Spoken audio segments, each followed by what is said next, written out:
রাধে রাধে। আপনারা সবাই শুনেছেন একটা প্রচলিত কথা আছে, যেমন দৃষ্টি তেমন সৃষ্টি। আজকে আমি এই কথাটার উপরে একটা ছোট্ট গল্প শোনাই আপনাদেরকে। একটা গ্রাম ছিল। একটা গ্রামের অনেক গ্রামের আছে মুখ্য দুয়ার হয় একটা, তারপরে গ্রাম শুরু হয়। একটা মুখ্য দুয়ার ছিল। একটা লোক গরুর গাড়িতে করে অনেক জিনিসপত্র ভরে নিয়ে তার বউ বাচ্চা নিয়ে গ্রামের মুখ্য দুয়ারে এসে দাঁড়ালো। সেখানে চেয়ারে একটা বুড়ো মানুষ বসেছিল, বুড়ো লোকটা তাড়াতাড়ি উঠে এলো। হ্যাঁ বাবা, কার বাড়িতে যাবে? কার সাথে দেখা করতে এসেছো? না, আমি না কারোর সাথে দেখা করতে আসিনি। অ্যাকচুয়ালি আমি এই গ্রামে থাকবার জন্য এসেছি। এই গ্রামে থাকবার জন্য এসছো মানে? কোন গ্রাম থেকে এসছো? সে তখন নাম বললো, একটা দূরের গ্রামের থেকে আমি এসেছি। হ্যাঁ বাবা, কোনো প্রবলেম নাই, তুমি থাকতে পারো এই গ্রামে। এই গ্রামে তুমি থাকতে পারো, কোনো প্রবলেম নেই। কিন্তু বাবা, ওই গ্রামটা ছেড়ে এলে কেন? কী প্রবলেম ছিল ওই গ্রামে? আর বলেন না, ওই গ্রামের লোকগুলো না ভীষণ হিংসুটে, ভীষণ হিংসা করে, আমাকে দেখলে জলে, লড়াই ঝগড়া করে। আমার একদম ভালো লাগে না, মাথা খারাপ করে রেখেছে, একটা লোকও ভালো না গ্রামে। আচ্ছা, তাহলে তোমাকে আমি একটা কথা বলি, শোনো আমার কথাটা বাঁচা মন দিয়ে। তুমি যে গ্রামে এসছো না, এই গ্রামের লোকগুলো তো আরও খারাপ।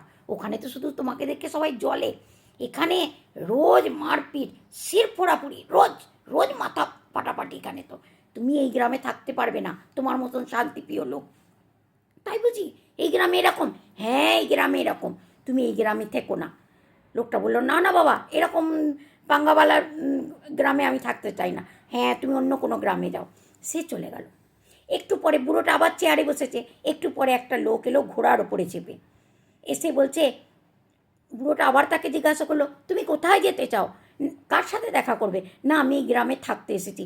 গ্রামে থাকতে এসছো? কোন গ্রাম থেকে এসছো? আমি অমুক গ্রাম থেকে এসেছি। কিন্তু কেন তুমি তোমার গ্রাম ছেড়ে এলে? বলেন না, আমি আমার গ্রাম ছেড়ে এই জন্য এলাম, ওই গ্রামে না শুকা পড়ে গেছে, জল নেই। আজ 2 বছর হয়ে গেল, আমার বাচ্চাদেরকে নিয়ে আমি খুব পরেশান হয়ে গেছি। ওই জন্য আমি মনে করছি আমি এই গ্রামে এসেছি, এই গ্রামে জল পাওয়া যায়। কিন্তু জানেন, লোকটা বলতে বলতে কেঁদে ফেলেছে। আমি ওই গ্রামের লোকেদেরকে এত ভালোবাসি, ওদেরকে ছেড়ে আসার আমার মন নেই। আমার এই গ্রামের লোকেদের কাছে একটাই রিকোয়েস্ট হবে, আমি মরলে আমার পার্থিব শরীর যেন ওই গ্রামে নিয়ে গিয়ে দাও সংস্কার করে। কারণ ওরা আমার শুধু মানে প্রতিবেশী নয়, ওরা আমার আত্মীয় স্বজন, ওরা আমার আপন লোক। সবাইকে আমি এত ভালোবাসি, ওরাও সবাই আমাকে খুব ভালোবাসে। ব্যাস, বাচ্চাদের জন্যে আমাকে এই গ্রাম ছাড়তে হচ্ছে, কারণ ওখানে জল নেই। তুমি অবশ্যই এই গ্রামে থাকো, এই গ্রামে তুমি সব কিছু পাবে, এই গ্রামের লোকেরাও খুব ভালো। এই সমস্ত ঘটনাটা একটা বাচ্চা দাঁড়িয়ে দাঁড়িয়ে দেখছিল। বাচ্চাটা জিজ্ঞাসা করলো, বাবা তুমি এরকম কেন করলে?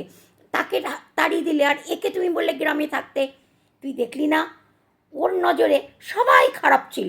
যার নজরে সবাই খারাপ, সে নিজেও ঠিক নয়। কিন্তু যার নজরে সবাই ভালো, সে হচ্ছে আসল মানুষ। সেই জন্যে সবাই ভালো। কথায় আছে না, যেমন দৃষ্টি তেমন সৃষ্টি।